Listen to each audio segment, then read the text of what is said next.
Hey everybody, welcome to another episode of Purple Insider. Matthew Kahler here, and returning to the show now with the four-letter network, ESPN, Kalyn, look at us. Who would have thought? We got nice webcams now, good lighting, and you're with ESPN.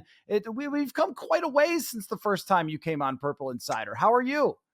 I'm doing well. I think this is my third job that I've been on here with, so it's doing good. Every 2 years, somewhere new.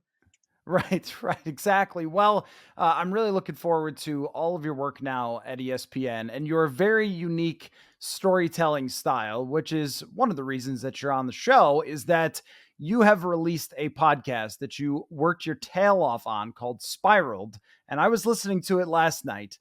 The story of not just Kabir Bajabiamila, but also including a former Viking TJ Clemmings. hmm I don't know how you wrap this up in a sentence. There's cults and religion and football players and people destroying their lives. It's crazy. I listened to the first episode while I was jogging the other night. It's called Spiraled. Go wherever you get your podcasts. I got it on iTunes right here. And hair was raised while listening to this thing. How do you explain to people what this podcast is?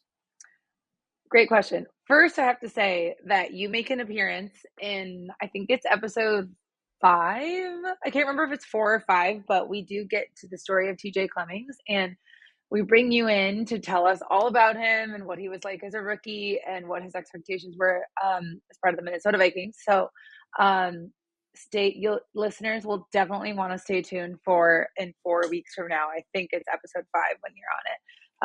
I need to double check, but I think it's episode 5. So how I would sum it up and then second, thank you so much for having me on to be able to talk about this project, because I have been working on it for the last 3 years and it's been a journey and it's finally done. And so I just would love for people to actually listen to it. So, they can hear the story, because I think my whole team did a really good job with producing it. And it's a narrative style podcast. So you're going to hear interviews from a whole different host of characters and sound effects and all that good stuff. But how I would describe it is, it starts with a former Packers player, Kabir Bajabiamila. He was the first one who kind of made local news in Green Bay for doing some weird things. He had his two of his friends who were part of the same religious group that he had discovered on YouTube. He sent them to his children's Christmas program. It was like a private Christian school in Green Bay. They had an annual Christmas program. He, at that point in time, had decided that Christmas was a pagan holiday, and he was very Christian before. He was very well known in the Green Bay community, kind of a local hero type. And all of a sudden, he had decided, you know what, I don't want my kids to be part of this Christmas program.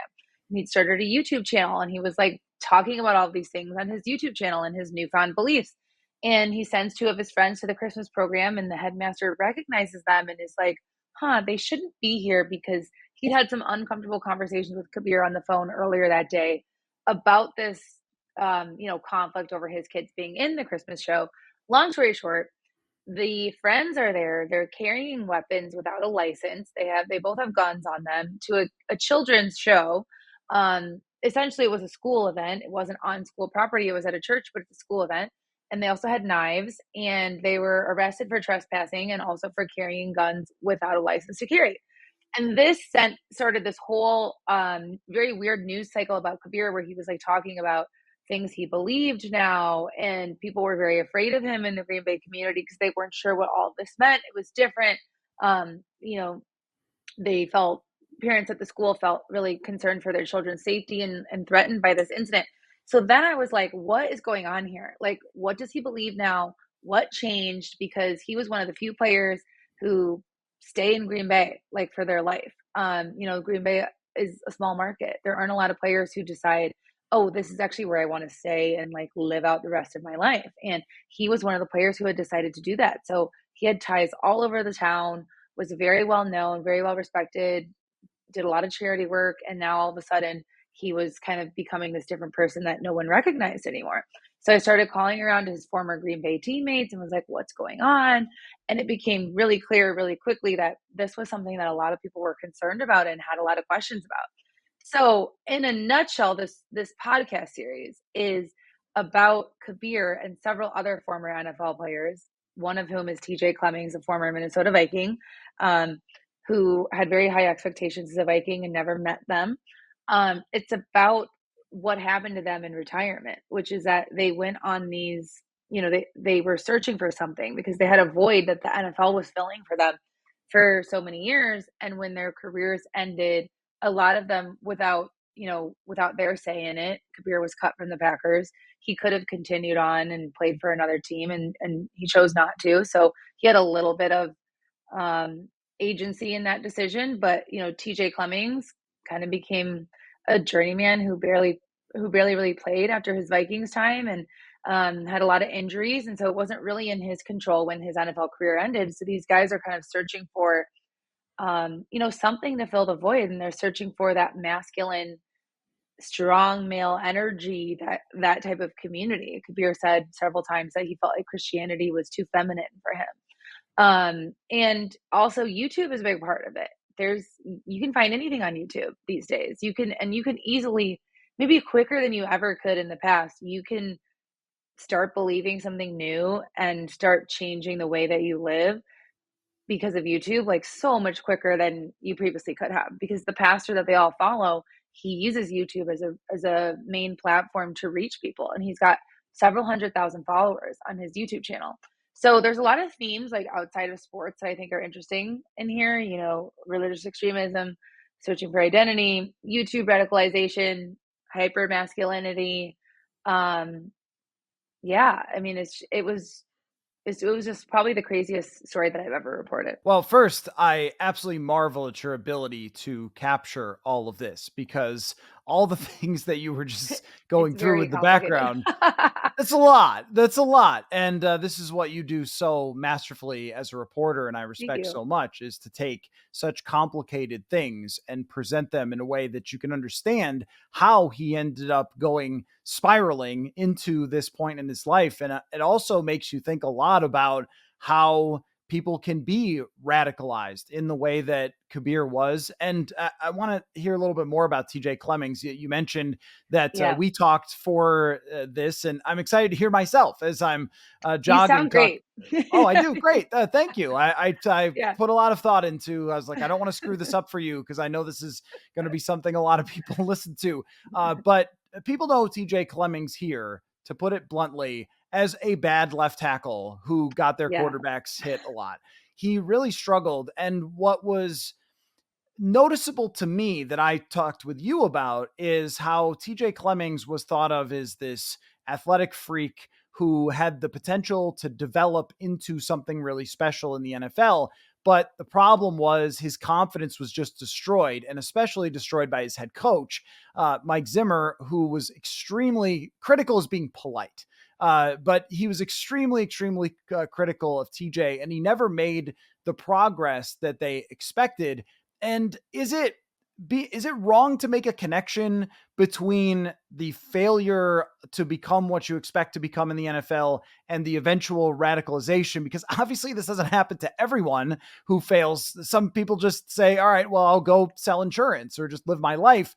But it seemed to have a profound impact on him that he struggled so much in the NFL. Yeah, I think it's definitely in his case part of his story and part of one of the many factors I think that led him to this, because his ex-wife now, and I should have said, when I said Kabir's wife, it's also his ex-wife now as well. But TJ's ex-wife, Christiana, she sat for an interview for this podcast, which was awesome because she, um, has a really interesting perspective as well. And she really went into detail about how they started dating, I think, his rookie season, in Minnesota. And she really went into detail about how hard it was for him to come home after a game and be feeling like, I know I didn't play well. And then go on to social media and onto Twitter, and then to be told that again like 20 more times, by random strangers. And so she really said that that had a big impact on him, and was like, it wasn't one of those things that he could kind of turn off and move on from. Like, that was something he really struggled with. And so I know that, hearing the comments from his coaches were probably part of that as well. And I think that was definitely part of what he struggled with. And in his case, she really also felt like, because I didn't get to talk to TJ for this, I just talked to her. I have talked to Kabir, but I haven't gotten a chance to interview TJ. So she felt like too, like TJ had some injuries, one of which was a concussion that she just felt like um, it kind of changed him, changed his personality a little bit, and like made him more reactive, more emotional. Sort of just yeah, like reacting to things more than maybe he would in the past. And so I think for him that was part of it too. But definitely like the expectations that he had, and in his case as well, it's like I think he was retired before he was, I think he was like 28 when his career ended. So that's really young. And when he retired, he didn't really have anything else that he wanted to do. And I know the two of them together, they owned some land, they started farming, and that was kind of what he was doing to fill his time. They had children, and they were trying to raise some cows, I believe, and grow crops and things like that. And like that was filling his time. But he also, I know, the way that she describes his mood, he was very like kind of lost and very unmotivated. And he was actually applying for that disability. I think he was applying for the what is it called? TTD, the um, temporary, total temporary. I don't know, one of the disabilities that you can qualify for as a former player, where you are going to get a monthly payment essentially. He was going through the process to do that because he felt like he couldn't hold a job, that he was injured. I think he had knee problems, back problems because of his physical injuries, and because of I think he would have said, some of his mental um, health problems too. Like he felt like he couldn't hold a job, and so he actually went. And this is what's so interesting about his story is he went to a rehab facility in Colorado, where if you are an NFL player and you're trying to qualify for TTD or the disability claim, a lot of those lawyers will tell you you should go participate in one of these programs because it's going to make your claim look better. So he went and participated in a rehab program in Colorado. And I think it was maybe 2 months long or 6 weeks, multiple weeks he was there.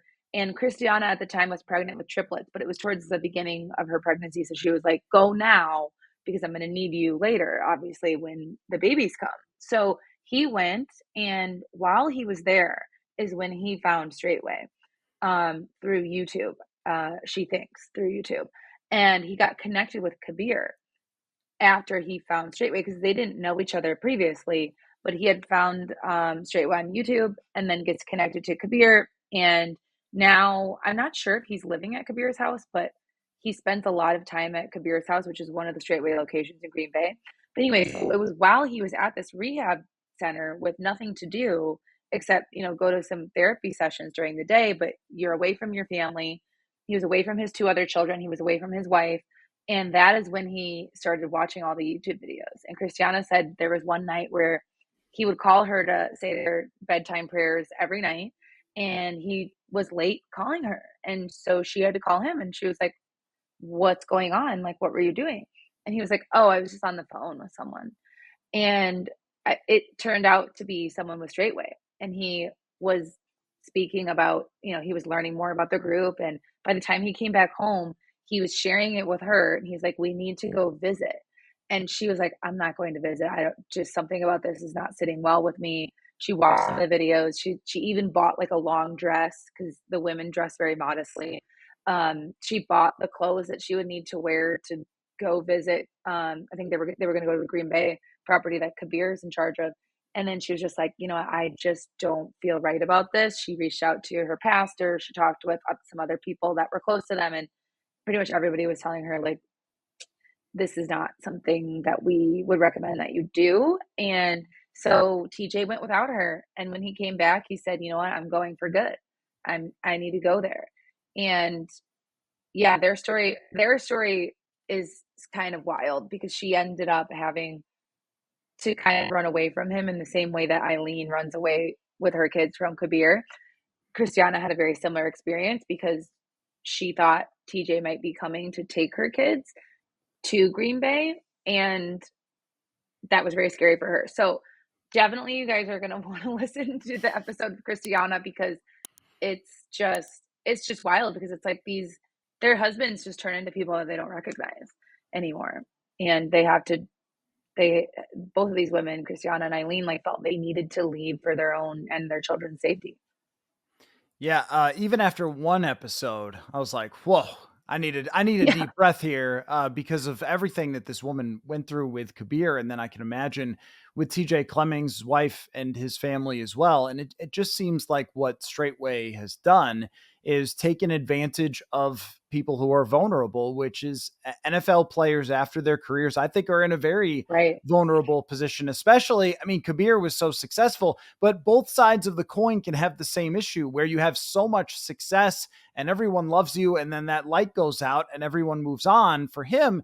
And with TJ, it's all unrealized potential and such a miserable experience as an NFL player. And TJ would not have made enough money either to, have this career set up and life set up for himself. So he would have needed to work and ended up potentially in some financial struggle after that. And it just seems like this is a situation where someone could get pulled into. It is a mind blowing story, honestly. Super gripping, incredible reporting done by you. I'm Thank enjoying it. you. And I know that Vikings fans or anybody listening will be really interested in it as well.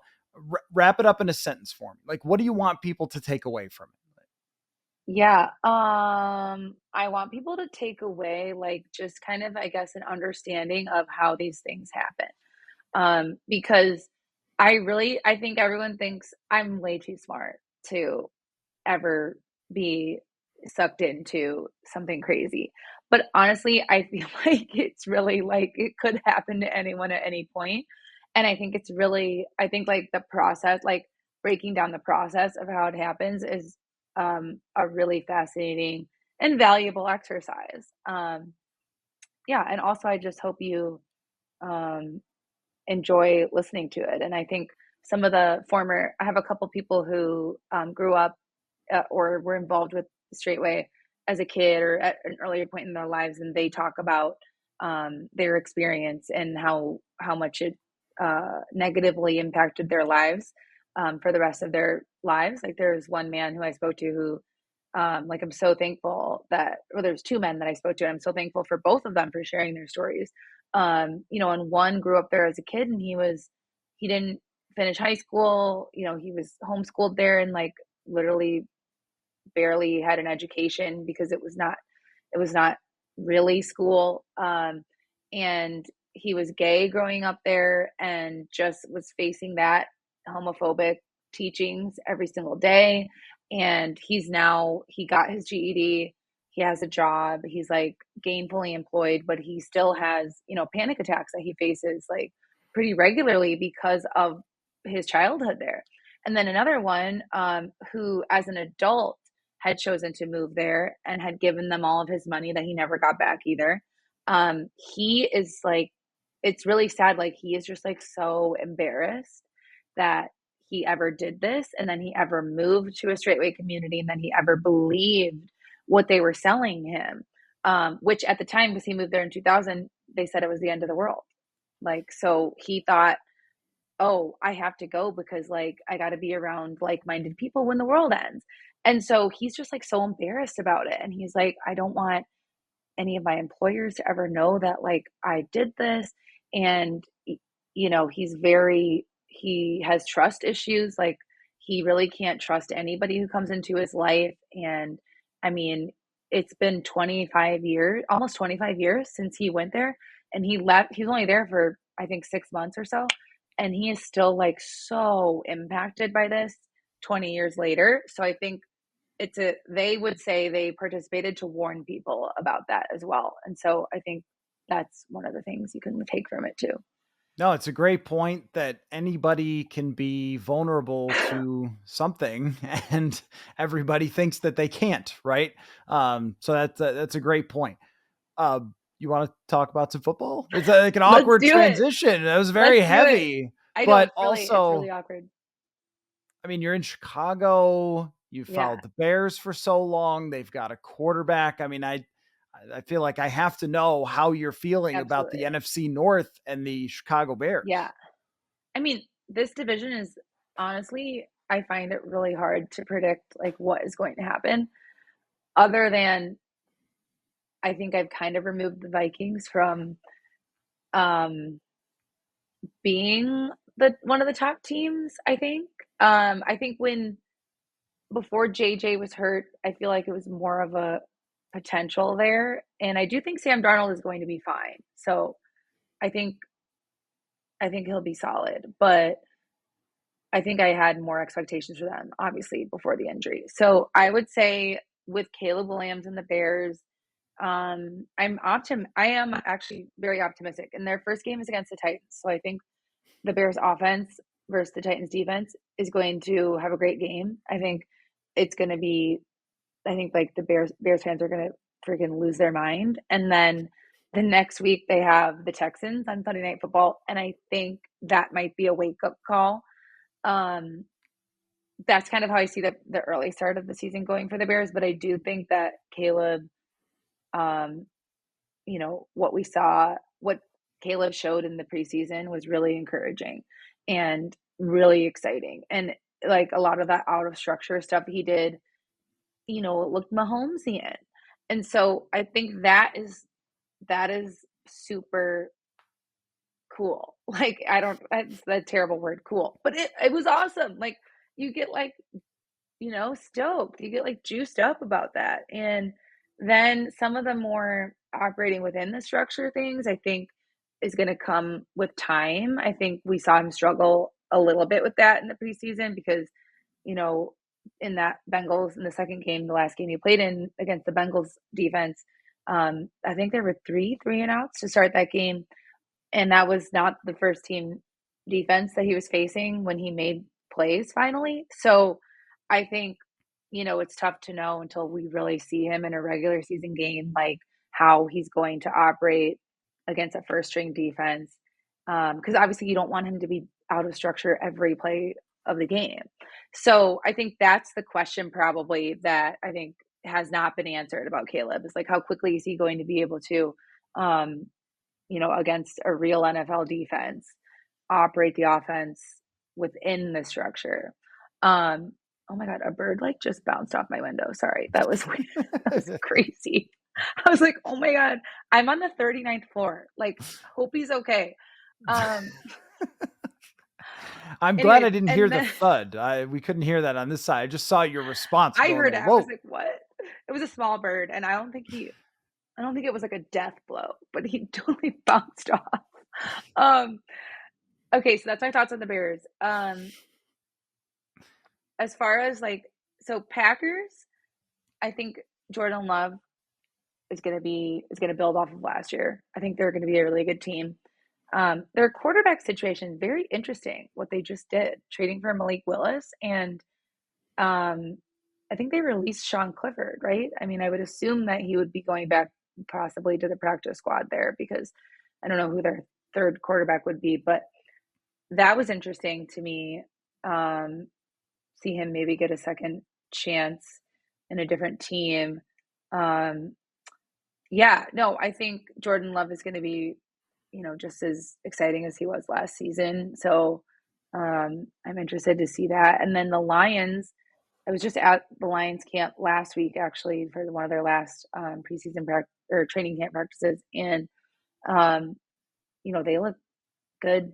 They look really good too. So I don't know. I kind of feel like the Lions are gonna, but then they were on the SI cover, and I was like, oh no.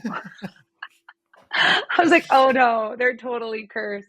But honestly, the Lions, I think I would put at the top of my NFC North power rankings because they returned Ben Johnson. I mean, nobody really saw that coming until the weirdest coach hiring. I don't even know how to describe what happened to him, and I'm still not sure that I even understand it to be able to describe it because uh, either he just decided he didn't want to be a head coach, or the teams that were interviewing him were like, okay, your money demands, if those were true. I don't know what was true, but there was so much weird noise around his interviewing. So whatever happened doesn't matter because the Lions got him back. And I do think that was huge for them to return both coordinators, honestly. And, they just locked up Jared Goff for a little bit longer. And I am a big Jared Goff fan.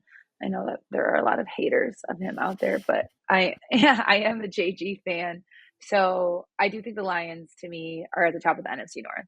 And then the Bears are really a wild card, I think, because we know the defense will be good, and it's just going to depend on how quickly Caleb Williams can assimilate um, to operating an NFL offense, which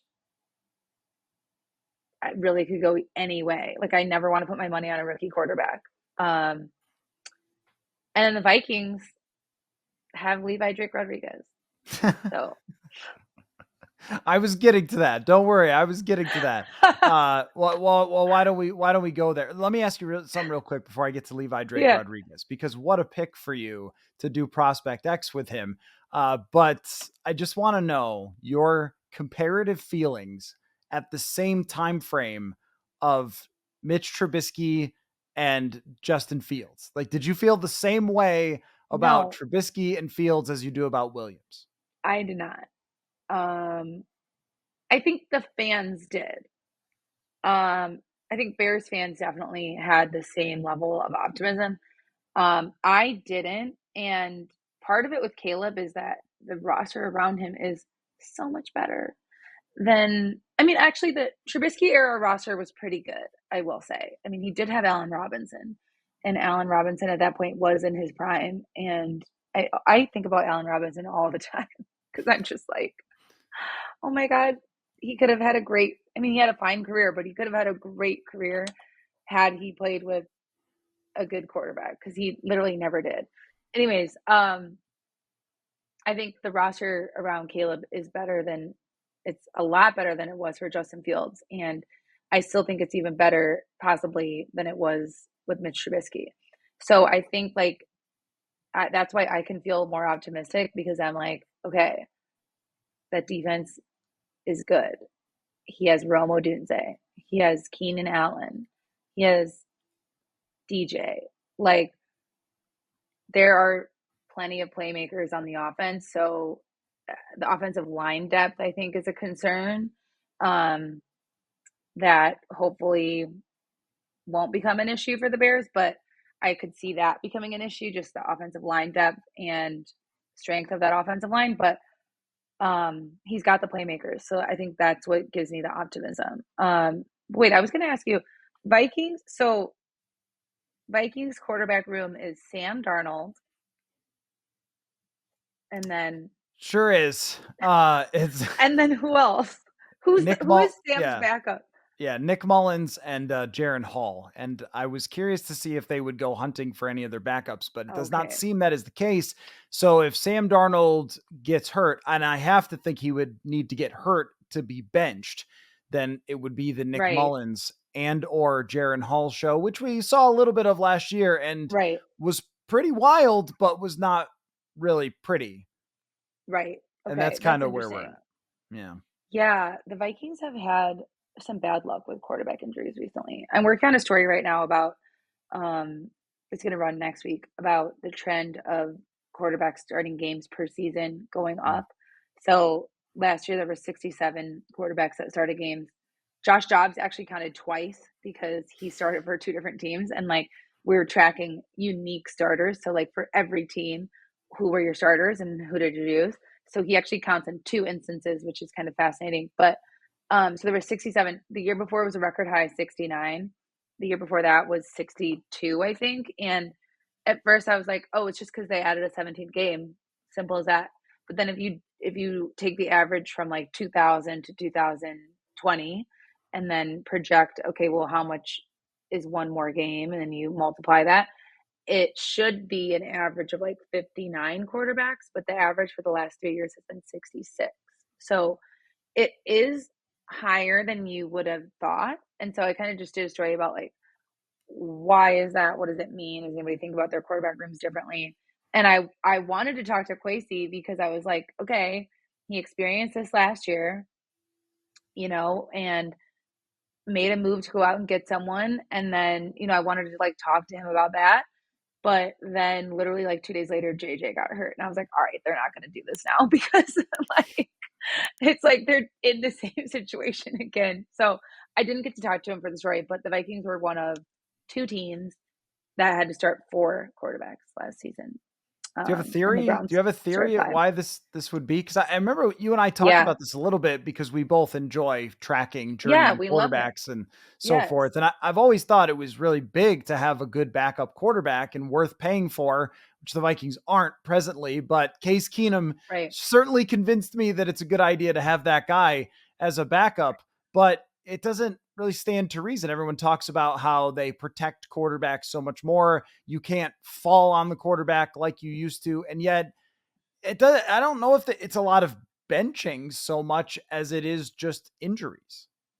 Yeah. I wasn't able to. That was the one thing I wanted to try to do is like separate out how many of these guys were bench versus injured. But that ends up being like hard to sort in like a data set. Like you can't, like, I would need to just go back and like pick every scenario and then like Google and remember what happened, like, so that's difficult. But I think there's definitely more injuries. Anecdotally, I think it's more injury. And if you talk to people around the NFL, they're like, yeah, most of these are injuries. But also, I think one of the trends you see is like, okay, the starter goes down, and then the backups are either physically not prepared because they haven't been in games, right? Like, and especially if it's late in the season, they haven't practiced with the first team in a long time. Um, so they either get hurt as well because they haven't had action and they're not physically prepared, or they're getting benched because they're not good. Or both are happening in some scenarios. And so but on top of that, so you have the 17th game, that could be a factor because the seasons are longer. You have more flexible injured reserve rules, meaning if you have a minor injury, you might just go on IR for 4 games instead of like gutting through. In the past, a quarterback might have been like, all right, I've got like an ankle sprain, but you know what? I'm going to just keep playing because we don't want to shelve you for the rest of the season. Now they can come back off of IR. Also, a tougher concussion protocol. 2 years ago with Tua, they really cracked down on the concussion protocol. They made a change to it. And now, like, I talked to Josh Johnson. It was actually really interesting. I got to talk to him, and he was in that Niners game in 2022 when they ran out of quarterbacks, and Brock Purdy had to go back into the game and couldn't throw a pass. Otherwise, it was going to have to be Christian McCaffrey, who also wasn't going to throw a pass. Um, and I talked to Josh, and he was in the concussion protocol. That's why he had to leave the game. And he was telling me that in the locker room, he was really fighting against it. And he was like, I didn't want to get out of the game. He's like, because I thought I was fine. Like, I didn't see what they saw. And he kind of like sat up from a hit, and he was a little unsteady when he sat up, which is why I think they pulled him to go through the concussion protocol. And then one of the tests that they had him do, he thought he was going to vomit. So then he was like, all right, like, fine, but I think in the past that might have been something he could have pushed through. Um, and then also part of this is the development or lack of development of third quarterbacks, because we just saw a couple days ago that the PA vetoed an update to the emergency QB3, which would have allowed teams to pull that guy from the practice squad. And actually, it's a good thing that the NFLPA vetoed that, because teams would have just never promoted their third quarterback to the active roster then, and then those guys aren't making money. And also, so the crisis that's going on with the QB3 development is that in so I looked this up as part of my story too, which is really interesting. And after the 2010 season, they got rid of the emergency third quarterback freebie spot, because back then you could have 45 active players on game day, and then the 46th was like for your quarterback specifically, and it had to be quarterback. You couldn't be like, oh, it's my offensive lineman this week. It had to be quarterback. So the NFL got rid of that after 2010 when they just increased the game day actives to 46. So then teams were like, well, I'd rather have an extra offensive lineman, or I'd rather have an extra whoever who's actually going to see the field in a way that my third quarterback probably isn't. So then teams after that just stopped rostering 3 quarterbacks and would have that 3rd quarterback on their practice squad, which is still good. Like, you're in the building, you're at practice, but you can be poached by any team at any point, and so unless you're protected, and so the job of a 3rd quarterback has become really nomadic, and, like, they're not in the same system for multiple years for the most part. It's uncommon if they are, and these are guys who are probably 6th, 7th round pick undrafted guys that are kind of falling through the cracks, whereas in the past, I think those guys might have gotten a little bit more development because in the year 2000, every team had 3 quarterbacks on their 53-man roster, every single team. And then last year, it decreased to the point where only 15 had it for week 1. I was just looking at week 1 because, like, week 1 is kind of a good signal as to, like, what your intentions are for the rest of the season. And then I just looked up cut down stats. 14 teams kept 3 quarterbacks for roster cut down, which I don't know if that's a fair comparison to week 1 because it's like, you know, things change up until that point. Like, it's not like a fixed thing. But I think that shows you, like, which teams are, like, protective over their 3rd because they think their 3rd is good and they think their 3rd's going to get picked up by somebody else. If they were to release their 3rd and wait to get them on the practice squad, like, they might not be able to do that. So I think that's part of it too. Folks, US Cellular noticed that the way we use our phones has gotten to be ironic. We try to put our phones down for dinner, but the menu is on a QR code.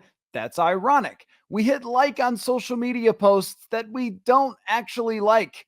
Ironic. Which is why US Cellular has created Us Mode to help us reconnect with each other and use our phones less ironically. A phone company wanting people to use their phones less?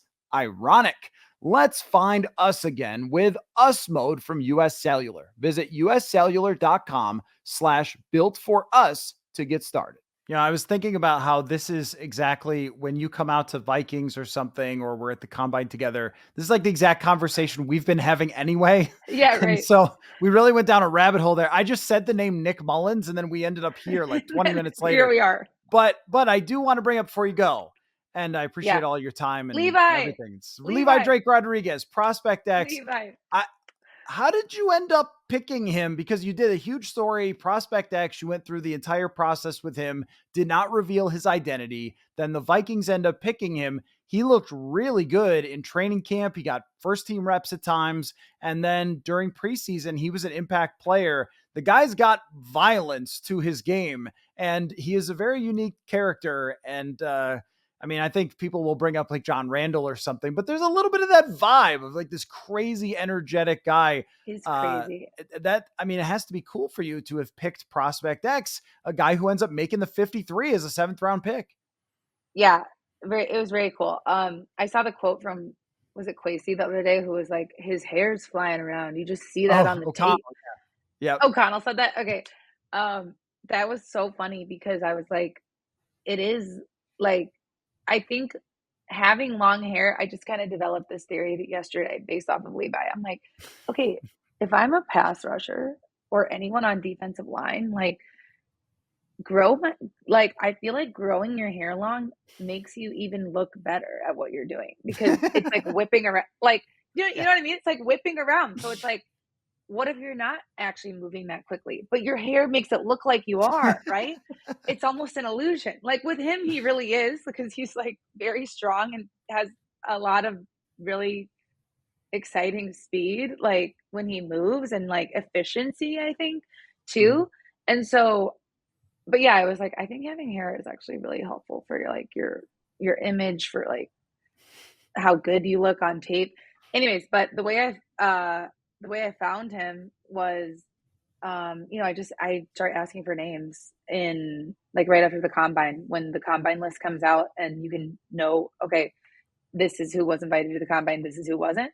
Um, I'm asking for names and his name came up. I don't even remember who exactly gave him to me, but somebody did. And then I think it came up in another conversation that was like completely unrelated because I was talking to his agent is Everett Levy, who is Brian Levy or Levy. I might be saying it wrong. Um, Brian, his dad, has been an agent for a really long time. And I was talking to Brian about something else entirely. And then Brian was like, I was like, you got anybody good in the draft? And he's like, oh, yeah, Levi Drake Rodriguez. And I was like, wait, I've heard this name before. And then he was like, I've never been at a workout like his. He was like, it was unreal. He's like, there were, however many teams were there. There were a lot of teams that were there.